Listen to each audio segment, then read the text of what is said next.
Il y a Alex derrière. Alors, il y a de la tension. Hein. C'est l'hommage à Alex qui domine un peu. Non, ce qui domine, c'est la déception de ne pas avoir gagné le match. Parce que le plus important, c'était de gagner le match.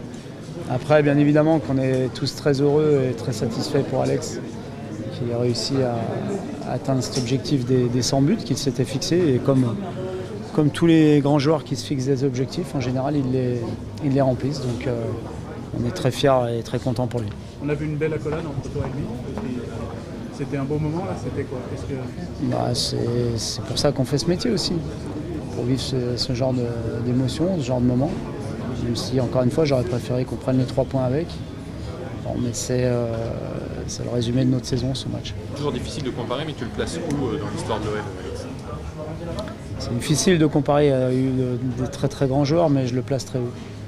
Je le place très haut parce qu'en plus, c'est un joueur sur lequel, au départ, on n'avait pas forcément misé. Il le dit lui-même, toujours construit un petit peu dans la difficulté.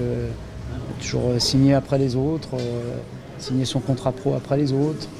Et donc c'est d'autant plus méritoire, mais en tous les cas, il a évolué de mois en mois, d'année en année. Et je pense qu'il fait partie des plus grands joueurs qu'on ait connus ici à l'Olympique Lyonnais. Il y en a beaucoup d'autres, mais je le place très haut dans la liste. Ça va laisser un grand vide s'il part. Comment le remplacer? Alors s'il part, oui, ça va laisser un grand vide. Pour l'instant, il n'est pas parti encore, mais s'il part, oui, ça laissera un grand vide. Comment le remplacer? Je crois qu'on a déjà montré dans le club que d'autres grands joueurs nous ont quittés. Juni nous a quittés, Karim nous a quittés, Sonny nous a quittés. Et on a toujours réussi à les remplacer. Et voilà, maintenant, il faut travailler, il faut bien travailler si Alex est amené à nous quitter. Quel bilan alors vous tirez cette saison? On est au dernier match. Est-ce que vous imaginiez que ça une seconde, une autre saison aussi votre dernier match? Non, moi j'ai pas imaginé ça ce soir. Maintenant, c'est pas moi qui maîtrise ce genre de choses. Il y a mon président, son conseil d'administration, il m'a conforté publiquement, donc j'ai confiance en mon président.